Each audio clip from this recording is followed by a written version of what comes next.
Welcome to Pop Culture Retro, which was recently voted the 15th best podcast by the residents of Golden Years Retirement Community in Boca Raton, Florida. Each show will revisit some of your favorite pop culture memories with insider and outsider perspectives. Now, please help me welcome your hosts, Moosie Drier and Jonathan Rosen. Hello, and welcome to another edition of Pop Culture Retro. I'm one of your hosts, Jonathan Rosen, along with Moosie Drier, and today we are thrilled to welcome an actor who has starred on stage and screen. He's appeared in over 100 stage productions across North America. He was on one of the stars of one of the most iconic TV series, Mary Hartman, Mary Hartman. He also appeared in one of my favorite miniseries, Centennial, as well as making several appearances in a favorite of my kids, iCarly. Please help us welcome Greg Mullavey. Greg, thanks so much for joining us today. Hey. My pleasure. My pleasure. Well, how's Florida, guys? How's Florida? I'm in Florida. He's in California. Moosie's I'm in LA. You're in California. Yeah. Two of my favorite states. Oh yeah, where California are you at right? Comes in first. What? Where are you at right now, Greg? I'm in New York. Yeah, I just got done doing King Lear. And That's why I have the beard. I've heard of it. Yeah, you've heard of it. Yeah, I have Yeah. too. What a chore! It was a great challenge, but a lot of fun. Oh. I'm sure. I had done it 25 years ago, in 1999, and thought I would be fine. Thought it would be great, and then I realized I didn't remember a damn thing about it. Other than the fact that I had managed to memorize the whole damn script. It's a huge role, you know. So I had bitten off a little more than I could chew. Yeah. However, it went well. It went very well. Oh, good. Yeah. For better or for worse, I have a love for theater.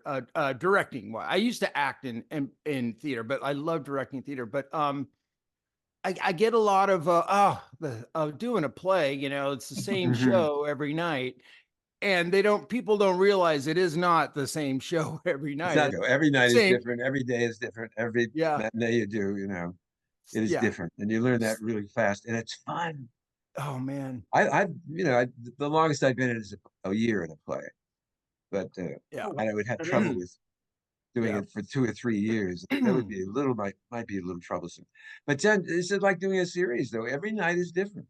100%, and people don't realize that. You know, that the silent voice in my head says, "So apparently you've never done a run of theater," because it really is not the same show. It's a different audience, which makes the show a different show and a different energy.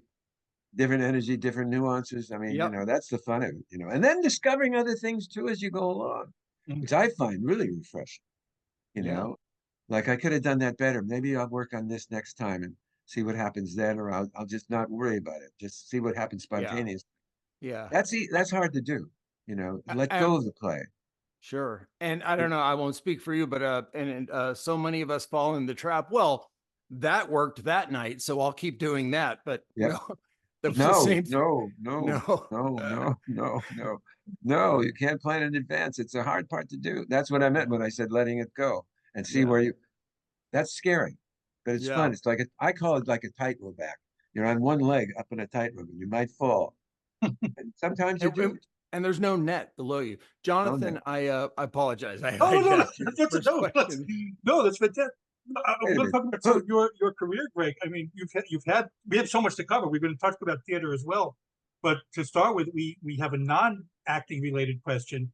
I was reading that your dad played professional baseball and later worked in the Dodgers organization. He was a coach for the Dodgers for many years. 34 years he worked for the Dodgers. Well, did you get to be around players like Jackie Robinson and Sandy Koufax? And what are your memories of that time? Yeah, Koufax and Drysdale and all of those guys. Yeah. What are some of your memories of the team and everything and being around them? They were great guys. I was a kid. I mean, I wasn't that old, but I was older than you might think. However, they were heroes. The ball players were heroes, great heroes. And when I was very young, my dad was managing teams from the Pony League, Pennsylvania, Ontario, New York League, which is a Class D league in those days. And then he moved up he managed Montreal, and he had Koufax and Drysdale in Montreal. Wow. In the year before they won, in '54, they went up. And so getting to being around people like that was just a joy. I mean, as a kid, you just worship these people. Yeah. I mean, they were all nice to me. I got baseballs and gloves as a kid, I got a catcher's glove. I was never a catcher. I was a shortstop. I was captain of my college team, one of the co-captain. Oh, And wow. I went to Hobart College in upstate New York, the Ivy League school, and played. And I was a prospect. I played in the Army. I was drafted. Didn't want to be drafted, but they came for me, and I played in the Army Oh, against amazing. professional baseball players. I mean, guys that were in the major leagues, a few of them, you know. I was a good ball player. I had an outside chance to make the major leagues. That was the scouting report. And then I hurt my knee in the European Championship. I didn't go to Asia. I went the other way. I wound up in Europe, in Germany, playing baseball in a championship game in the European Championship. I still to this day swear I was safe at first base. They called me out, and we lost 3-2 on championship. European Championship. Our general was very, very disappointed in us. They didn't have instant replay back then. Or No, they did couldn't not. review No, that. not back then. No. Yeah. 1922. I'm kidding. So let me ask you. So when the Dodgers moved from Brooklyn to LA, was Yeah. that exciting or scary and what All of the was that? above. All of it, Exciting yeah. and scary and all of the above. I mean, California is like a foreign country. If you're Sure. from New York, it's like, my God, they're all weird out there, Yeah, And that's true, they are. But We are. Yes. Thank you but very much. I lived in California longer than I've lived in New York. So, I was living in California for many, many years. I was married to Meredith McRae, from Petticoat Junction. Yes, absolutely. Gordon McRae was my father-in-law. So the move to LA, is that where you got, I mean, baseball, also professional sports is some Well, sort I of hurt myself in the entertainment. Army. When I was in the Army, that championship game, I Right. ran to first base. I turned to argue with the umpire because I thought it was safe, and I blew my knee out. Oh my gosh. And then they transferred me back to Fort Dix, and they butchered me. I had 2 butchers, I think, in the Army, and my knee, I could never run fast. It was very fast, and that was part of my game, and I couldn't do that anymore. What was your first break into television? How did that happen? In the Army, and then Oh, when I came back and I started studying, in the Army, I got interested in theater because I was stationed at Fort Monmouth for a while.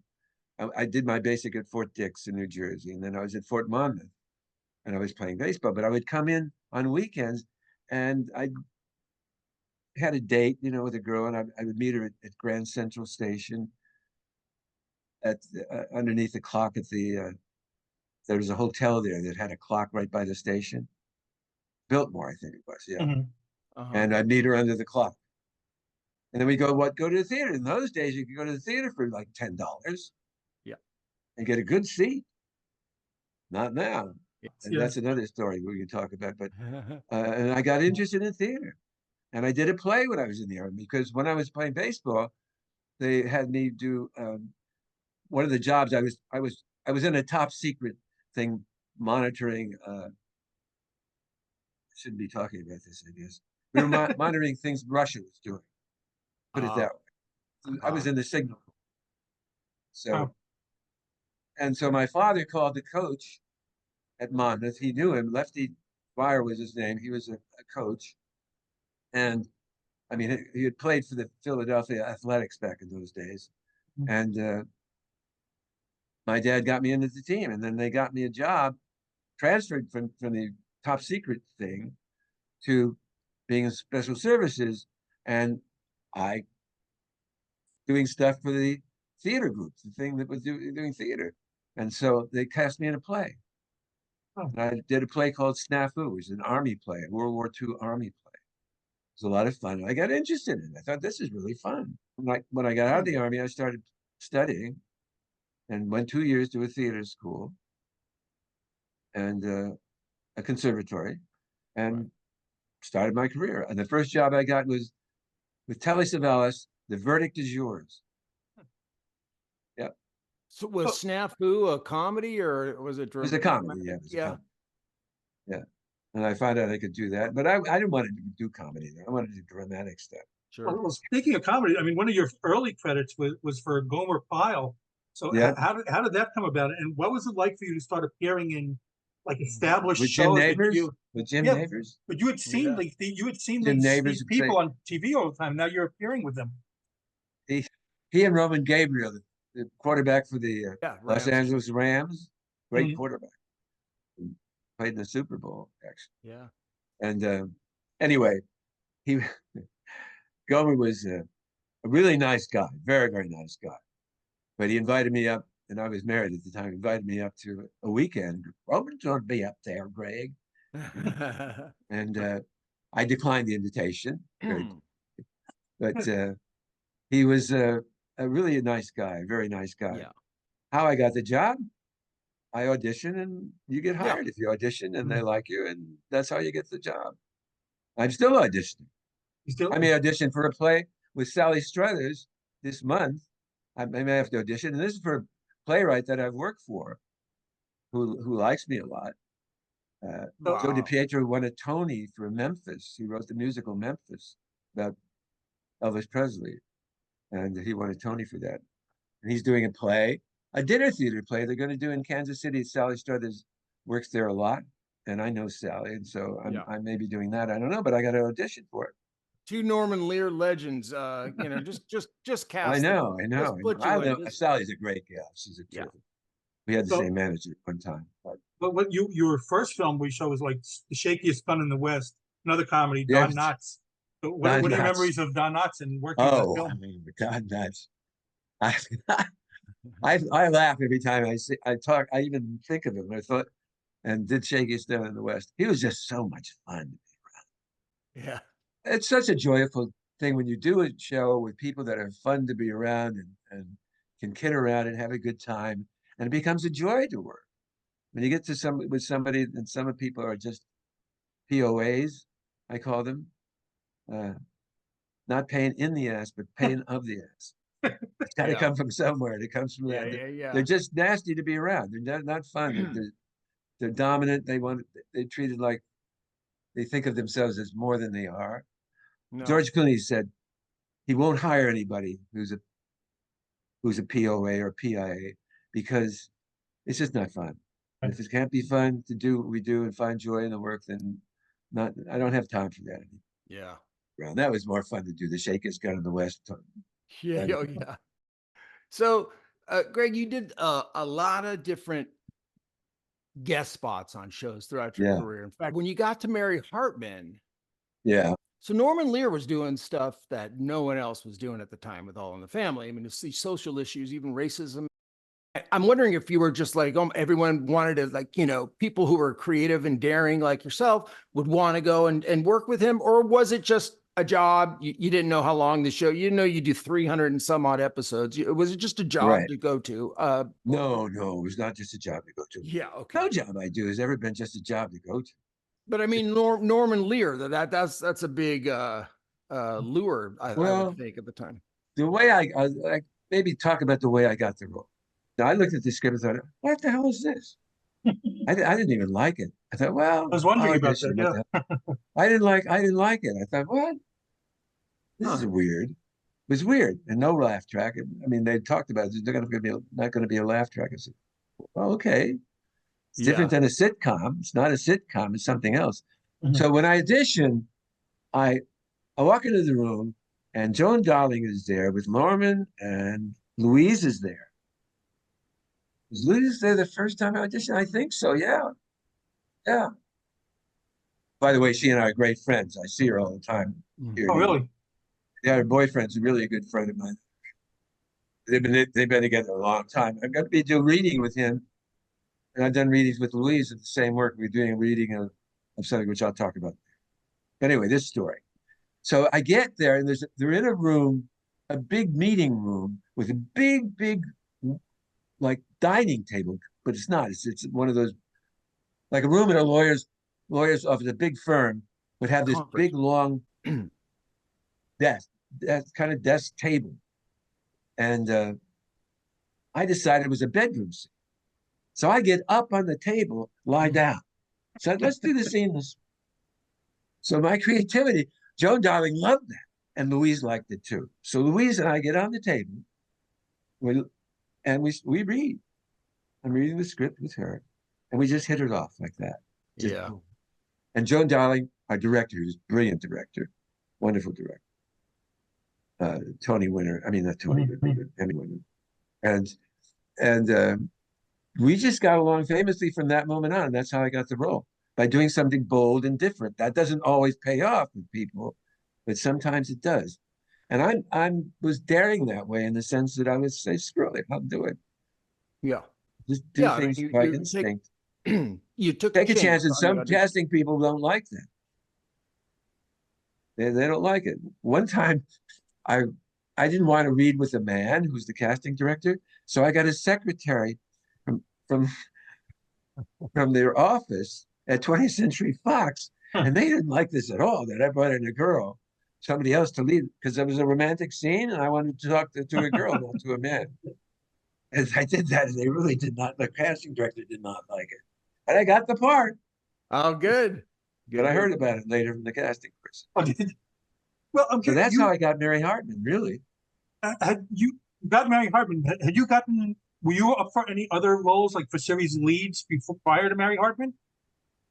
No, I had not. Not for series lead, no. Jim Drake, I believe, the director, he came on and did Jim Drake, yeah. ton of episodes. Was he one of those directors that you or Louise or both just kind of went, okay, he gets us, or was that a norm? I'm always interested I think it was more because Joan Darling, who had never really directed television before much at that time, subsequently she became a very important director. She had been a teacher, an actress, and a teacher.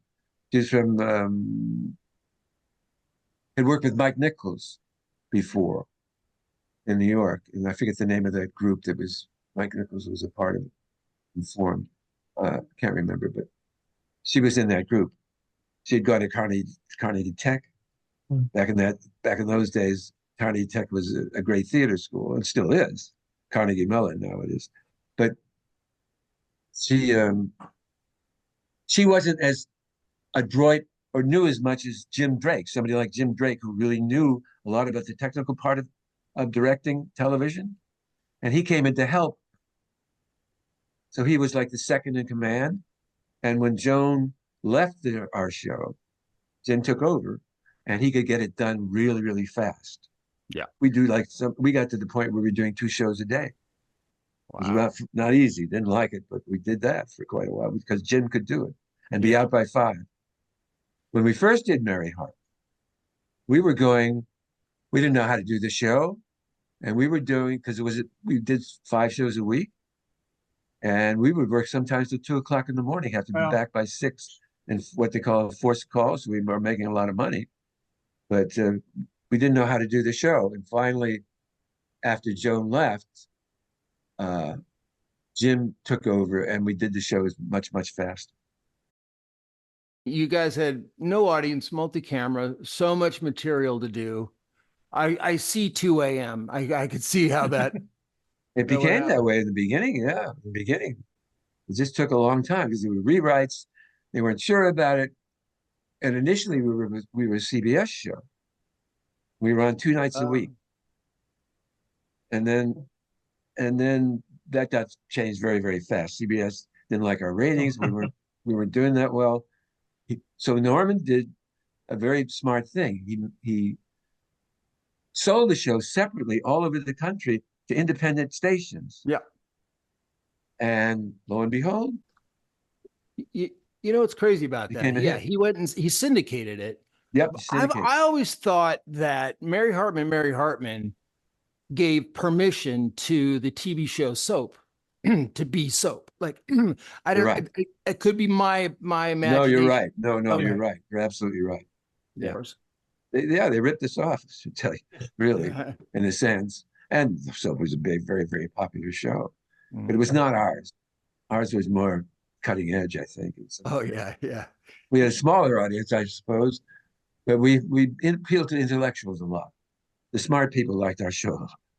Sure. Well, wouldn't you rather have a smaller audience and be doing something different? God. Oh yeah. Oh, sure. By the way, you were next door to the Osmonds when you were filming, right? I mean, that's.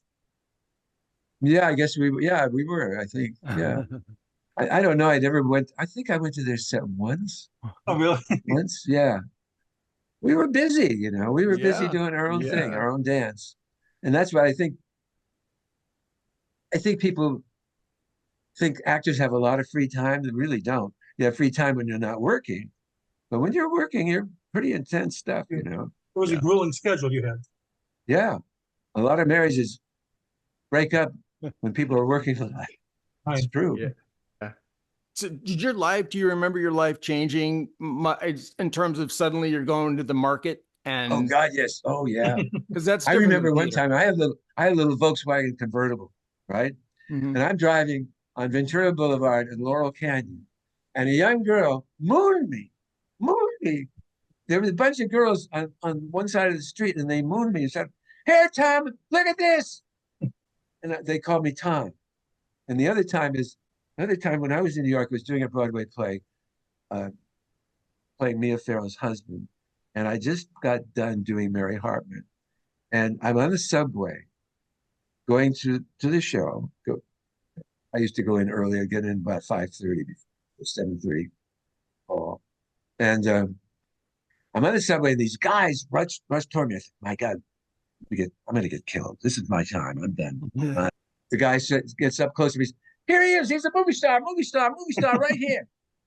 And my heart leapt out of my throat with relief. I sat down, and they wanted my autograph. Yeah. So that would happen sometimes in New York, especially after I had just done Mary Hartman. Sure. Yeah, and then people Yeah. would ask for your autograph, and sure, it's fun, and I never mind that. I never minded that. It was great, Mhm. Right. but it's different. Mary Hartman was like doing theater, though, you know, It you had a was. different, It was. yeah. And we stuck pretty much to the script. I mean, we didn't improvise very much. People thought we were improvising, but we weren't, you know, because it was written really, really well Yeah. that Oh, yeah. time. Yeah. Yeah. We had a great staff of writers. And Norman supervised it all, of course.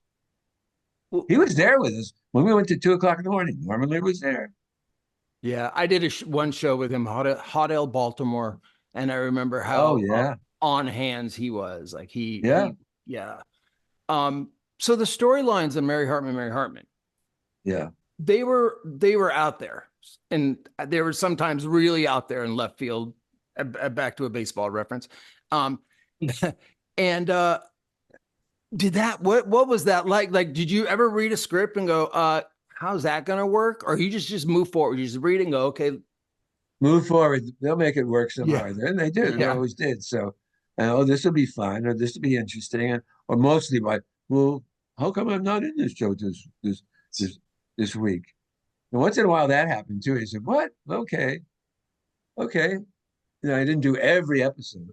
Well, that's the So actor's many characters. paranoia, you know, like, oh, this is it. I'm getting written out. you Oh know? no, I never thought that. Okay, good. Oh, I never Well, thought now, it'd be written. I'm also curious. Now, you'd been, like we said, you'd been so many guest starring roles. Now, Yeah. was there a different sense of nerves, I guess, now that you're headlining a show? 9 to 5. I had trouble once with 9 to 5. I got there, and for some reason or other, I was having trouble remembering, and I got nervous because I kept going takes, and I'm usually not like that. And so the director tells everybody, take 5, take 5. And so he comes over to me and he checks with me, and I started getting very nervous after that. You know, and he stopped production for me to calm down. So I learned that I took a lot of deep breaths and just said, screw it. I'm going to do it. And somehow or other, I found myself and didn't make any mistakes after that. But that was the only time I've really been very, very nervous before a take, because I had blown like 2 or 3 in a row. And I usually don't do that. I don't know what was wrong that day, but it was not one of my better days. So yes, sometimes I would be nervous. Most of the time, not though. Mm-hmm. Now, what are some of your memories of the cast itself? I mean, you worked with such amazing talent. You mentioned like Louise Lasser already, but you also Mary Kay Place, Deborah Lee Scott, Graham, Dodie Goodman, Dabney Victor Killian, our grandfather, granddad. Victor said to me one day, you know, I said, how's it going? He said, well, I'm lonely. I said, really? Why? He said, all my friends are dead. He was in his 80s. And so I'm now understanding what he means by that. You get a bit long in the tooth, and a lot of people aren't around anymore. So you lose a couple of your best friends, and all of a sudden, life is a little different. Fortunately, I'm married and have a wonderful wife. So.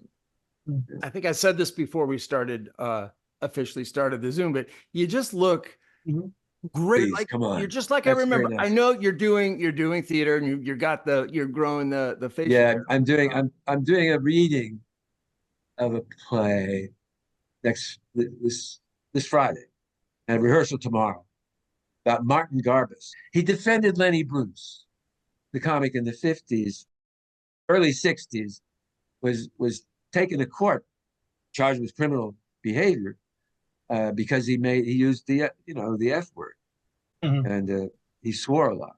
And in those days, that you couldn't do that, even in a nightclub, couldn't do it in the cabaret act. And so they put him in jail. And Martin Garbus defended him. Martin Garbus is a big human rights activist and lawyer. He's argued court cases at the Supreme Court. He's argued cases at The Hague, argued cases in Moscow, and he prosecuted Pinochet in Chile back in the day. So this play is about him defending a black woman in 1969, and I'm playing Garbus, and he'll be there. So it'll be an interesting reading. That's interesting. Yeah. And so that's one of he, the reasons I have the beard. We kept the beard. Perhaps he doesn't get the credit that full credit that he deserves as far as freedom of speech and entertainment. I mean, Lenny Bruce was doing nothing different than so many comics are doing right now today. Right. You know? And I'm doing a reading of that play in LA in July 21st and 22nd at a theater there with little Lucy Arnaz, I call her little Lucy. Yeah. And Larry Luckenbill, her husband, and Larry Pressman. And I'm not playing Martin Garbus in that one, even though I have done it before. I think Larry's playing him, and I'm going to be playing Julius Pfeiffer. Yeah. That's in July. That's in July. I got to go to that. Yeah. Okay. Yeah. Give you the details. I'll come up to you after the reading, and you're going to go, who the hell is this guy? But yeah, I look forward to that. So anyway, so I'm doing that. That's why I have the beard. Yeah. Going back to Mary Hartman, did you get a sense at all that the show was going to be a hit, or do you think it was too bizarre to catch on? As I said before, when I first read the script, I didn't think it'd be a hit. I thought it might be, because I knew we had something special. I knew that, after I became more familiar with the script and what we're trying to do, and after I worked with Joan, because Joan Darling was great. She's the one who I think, manufactured the style of that show. She knew how to do this show. She was in a group called The Premise. That was it in New York, and she knew how to do this. She's a wonderful teacher too, by the way. I took classes with her while I was doing Mary Hartman. John Voight was in the class. People from the Actors Studio would come to the class, and she's a great teacher too. And she would tell us to go away and bring it back and let me see what you got. So we go away and rehearse a while with the scene we're going to do and bring it back.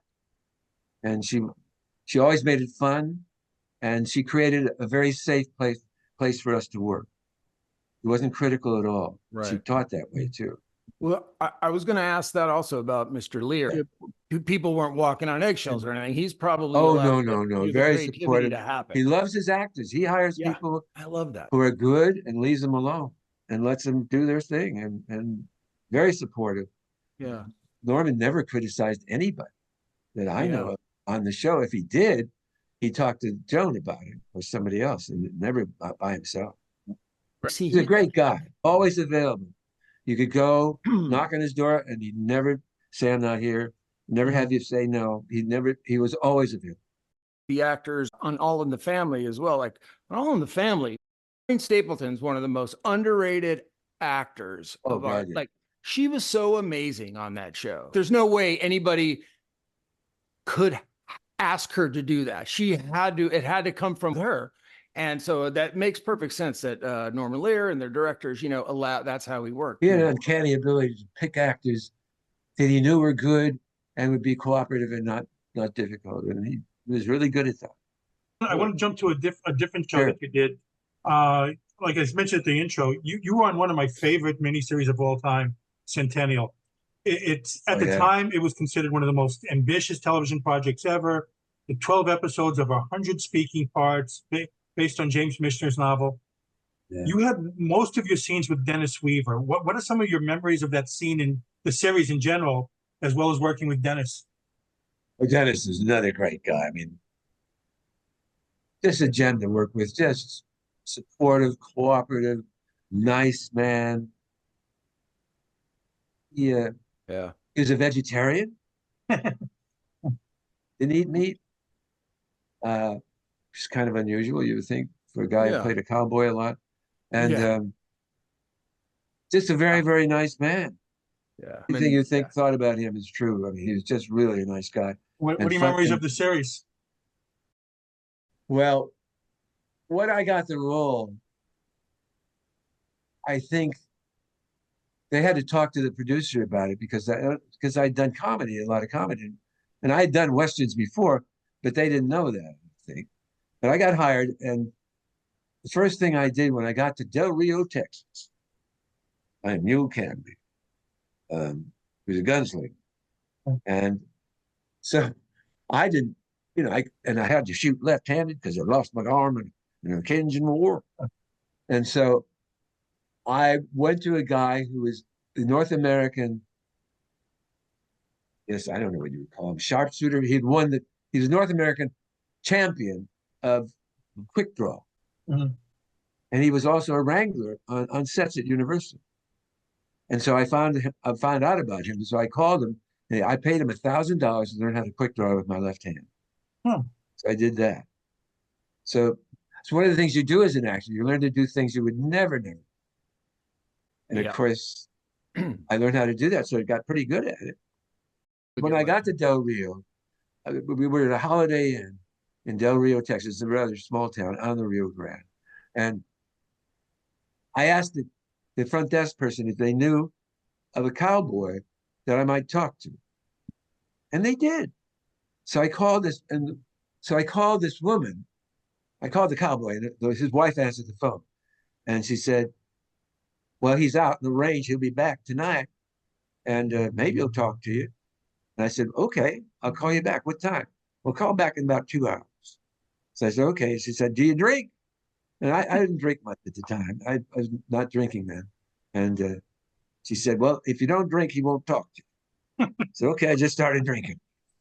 Okay, so this guy comes and he brings a case of Lone Star beer. He comes about 2.5 hours later. And we sit out there, and he's got a pickup truck. He'd been out of the range for 3 weeks. So I recorded all my lines with him. So I got this accent. I found this guy, I found this character. And I never got quite a sense of him, a little bit. And that's how I did the role, because I found him, And James Mitchell wrote me, really loved my work in that. Oh, and I have a nice. letter from him telling me, you were everything I wanted out of Mule Canby. My character's name is Mule Canby. Such a well done series. Yeah, it was. Yeah. Were you a fan of the book before it came No, out? I'd never read the book. I've never read it since either. I Oh, should wow. have. They're all good characters at that time. That time, really, everybody doing that show is a very good actor. Oh, great cast. Yeah. Unbelievable cast. Now, I have to ask this, otherwise I'm going to get killed here. So you made several appearances on one of the most popular kids shows, which my kids love also, iCarly. I know. Yeah, how There's did you get another one. I involved? said, I read the script. And I don't want to do this. What were So I your went in- experiences on that show? Great. I mean, Dan, I never saw him do anything weird. I mean, I know it's as the English would say, controversy. Right. Controversy now about him and Dan Schneider and the young people on the show, especially young girls. And he was just a very nice man. And I didn't want to do that show. You know who talked me into it? He did, because he said, my wife is a great Mary Hartman fan. That's why you got this audition. I said, okay. She said, okay, then I'll do it. And I did it. And I don't regret it at all, because he said, you know what he said to me? You're going to have a whole new generation of fans. And it's true. I did a play in Seattle in 1960, what was it? 2019, before the pandemic. And a matinee, and kids came to the matinee. It was junior high school people, and they were Mary iCarly fans. And they saw me, and they burst into applause when I made my entrance in this play. And the rest of the cast went, what the hell is what? All these kids love you for what? I didn't put that much in my resume. Yeah. You got to, I think there was an iCarly reboot a couple years ago too. Yes, there was. I played the granddad that? on that too. I did an episode of that, playing the granddad. They flew me into LA, put me up in a hotel in Hollywood, and I did an episode. And it was fun, but it was never the same. No. Because everybody was older. It wasn't about kids anymore. It's about people in their 20s and early 30s. Those are older people. Those are older people. I know. But the fans, fans say the same, but they didn't. The older audience that they had. Yeah. I get you. We're not there for that. Yeah. So, I hear you. As long as we walk the earth, you'll always be relevant to these groups of people who love this show. That's true. That's true. It speaks to you because, Moosie and I know you from Mary Hartman. My kids know you from iCarly. So you have two different generations of fans. Yeah. There. So true. It's true. So let's talk about some of your theater work. So you've done over 100 shows. So plays. So what are some of your favorites, and what stories do you have from your theater career? Well, working with Mia Farrow, I helped her buy a telescope to look across the park. It was for her son. She was buying it. He was 5 at the time. And she was looking at the park. I guess I didn't know why she wanted it. I thought it was for her son. But she obviously used it too, because she was looking across the park at Woody Allen. And about 3 weeks after we bought that telescope or so, up to the Barrymore Theater on 47th, came Woody Allen in his white Rolls Royce and whisked her off to the lanes on the east side after our show one night. And I thought, whoa, that was fast. And Carol called me the Iron Butterfly, because she had this fragile kind of exterior, but underneath she was very ambitious and a wonderful girl. I mean, I love Mia Farrow. She's a wonderful woman. And working with, that was one of the incidents on so you've worked with two of Woody's wives. What? You've worked with 2 of Woody's wives. I have. Yes. Well, I don't think Mia ever married him, but close enough. They had children. Yes. Louise is in the same apartment that they bought or got in 1962, I think it was. Oh, wow. They're in the same apartment. She's in the same apartment with her boyfriend. How do you like that?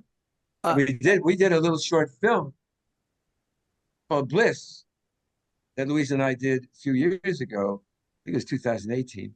And we shot in that apartment. We shot the thing in that apartment. I produced the film because my wife's father wrote the script. What's the name of it again? Bliss, Bliss. Bliss. It was at the Newport Short Film Festival. We got into that. And you can look it up. It's on YouTube. Yeah. Look it up. Bliss. About 2 older people. I mean, you've done so many things, and you were also at one point a journeyman on television, all these guest spots. Is there like a Michael Landon memory or something, or like, how was that for you? Or did you just wish that you would get on one show and land there for a while again and stay there? No, I never did. Even though Michael Landon had invited me, if I wanted to come and watch him direct. And I thought maybe I could become a director that way. But I never really wanted to be a television director. I directed theater. But a TV director, that's a whole other ballgame. That's more technical than it is he could shoot very, very fast, Michael Landon, when he directed, and shoot fast and get everybody out of there fast. So he's really good at that. I could have learned some stuff from him. What bothered me politically, he and I were very different, opposite ends of the pole, and now we'd be so polarized as it is now. But then he was very conservative and mine very liberal. So I decided I'd probably not, better not try to learn how to direct from Michael. You know, he's a really nice guy. Yeah. On the set, he was wonderful. I mean, he's great. I've worked with a lot of nice people. Most people in our business are pretty nice. I know. You hear about the ones that aren't, but most people are very nice and supportive, and you know, good to be around. I've never had any trouble. Well, you've had such an incredible career. We were talking about, look at the people you've worked with: Natalie Wood, Diane Cannon, Mary Tyler Moore, Richard Burton, Alan Alda, Tom Selleck. So you appeared in just about every hit show from that era. To go over them, I worked with Henry Fonda too. Henry Fonda did a show with him. Henry Fonda did a TV show. I can't remember the name of it. He was doing a television show at one time. Wow. Henry Fonda was the lead in a television show. What are some of your memories from that time, and some of these that stand out from some of these people? Well, Richard Burton, doing a movie with Richard Burton, old folk like this, and I did a movie called Raid on Rommel, right? That Henry Hathaway directed. Henry Hathaway was a mean old bastard. He had a colostomy at the time too, and he was double mean because of that. But we shot in, what the hell was it? Down in Baja California, but a little tiny fishing town. And when we got to San Diego, we got held up because they wouldn't let us through the border because we had a tank. They had a tank they were going to bring into the Baja California, and they had to pay off the officials there in order to bring the tank across the border. So I remember one night with Burton getting very drunk, and I remember thinking I'm perfectly sober, and he had left, and my friend was sitting next to me because we'd been talking with Richard for quite a while, and he left, and I remember trying to get off the bar stool. I got off the bar stool thinking I was perfectly sober, and I remember the floor came up and met me right in the face. I fell down. And I remember having dinner they flew Elizabeth Taylor over from Night of the Iguana, because afterwards she had still stayed in, where the hell was it? Puerto Vallarta, because he had just done Night of the Iguana over in the mainland, and came over to Baja to be with us. And they flew her over, and they created a landing spot for her in this near the beach. And I had dinner with them. Elizabeth Taylor and Richard Burton one night. Me, you know, talking to these icons. And now that example right there in particular, it's like people will live 45 lives and they'll never have an experience where Elizabeth Taylor was being flown out. Richard Burton, I know. Like that's special. That's fantastic. And I don't know how the Peter O'Toole's and the Richard Burtons and all, I don't know how they would drink and get on stage and whatever they did. Like, well, Burton was really weird because I had done a play called Look Back in Anger, and he played the lead in that movie, and Look Back in Anger, and so I became enamored of his work. Then I thought, oh boy, this guy. And I remember working with him, and he'd be talking and buzzing, blah, blah, blah, blah, blah, blah. I thought, well, he's not ready to work. He's not ready to work at all. All of a sudden, he turned on this voice, and he just turned it on and off like that. So I thought, wow, he's a vocal box. This guy, he's a vocal box. Where's he coming from? But he's more than that. But I mean, he had feet of clay, as it were. You know, he was a human, and the iconic part of him that I romanticized was he was just a man, and a pretty good guy. What are your memories of Fonda? I don't really have many memories because I never talked to him much. I just did a show with him. But he was doing a TV show, which to me was kind of a reach because he was an icon. You know, He was this Henry guy was a Fonda. huge star, and he's doing TV. And I'm trying to think of the other actor I've worked with. He had trouble remembering, I know, at the time, as other actors have who Yeah. come from film.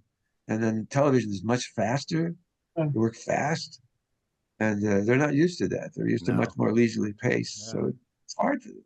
Well, anybody from Mary Hartman? Mary Hartman, do you keep in touch with you? Are you still Yeah, like Claudia Lamb. Claudia? Claudia is the Lamb? one I wouldn't be doing the show for. So, right, no, Claudia. we thank Claudia for that. Yes.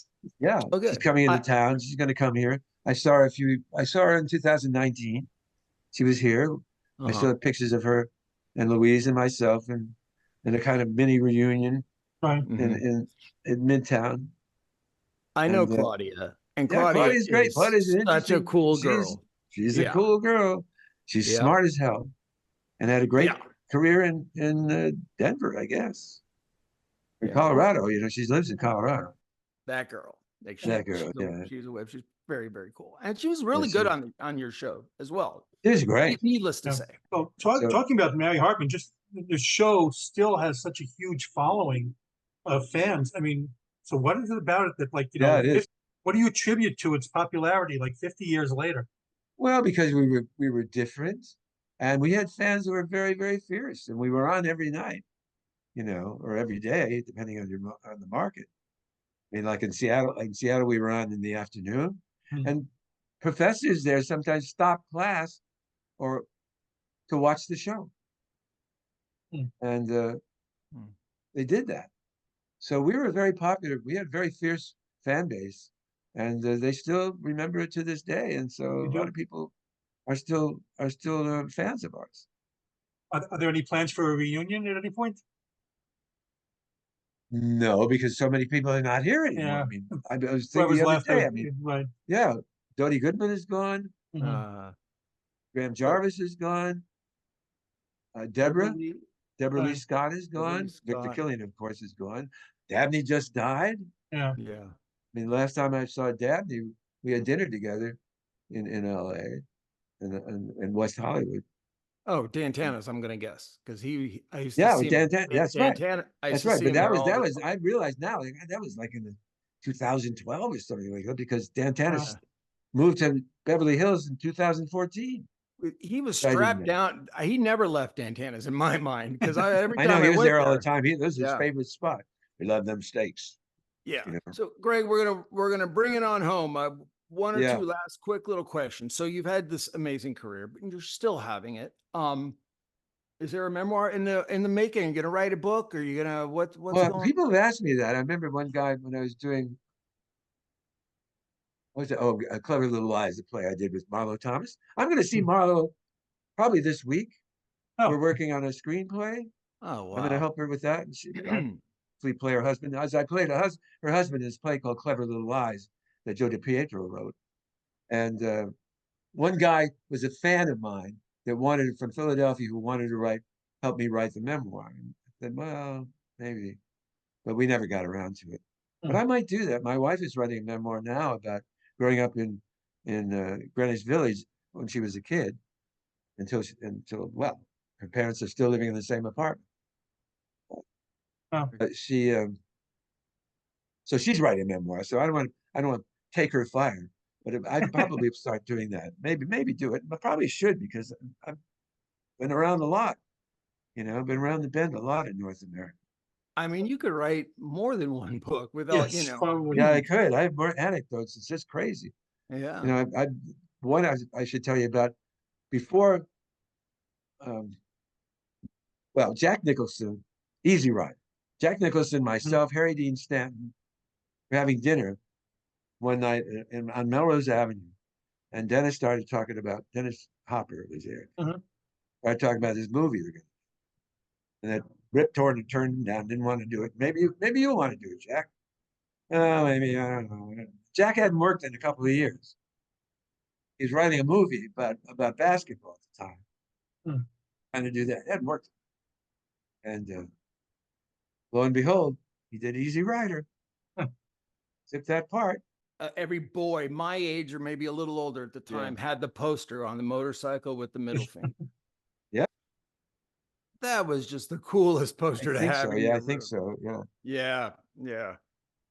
Hopper. So- Yeah. Yeah. Very good. I did a movie with Peter. Yeah. See, here comes that book. I'm All telling the you. stories, Yeah, I yes, know. exactly. So I you know, yeah. mentioned the play. So what are you working on next? Well, I'm kind of workshopping these plays. The Martin Garbus, she's written 3 plays. The woman who wrote it, Martin is helping her, Mhm. and we'll see if we can't get a play. One we're going to read in L.A. Mhm. is the play that I originally was interested in because that's about the Lenny Bruce incident, and that play I think they're going to get produced. Mhm. We'll see how that plays out. In the meantime, I'm working with Marlo on this film. We'll see if that comes to fruition. We'll see. Hope I'm so. going to meet with her. I was supposed to meet with her last week, but I was sick. I'm just getting over having a touch. I have allergies. Yeah. My wife loves cats, so we have 2 cats, and I'm allergic to cats. That's not helpful. So I get these allergies, and Yeah. when you have allergies that are you create inflammation, and inflammation compromises the immune system.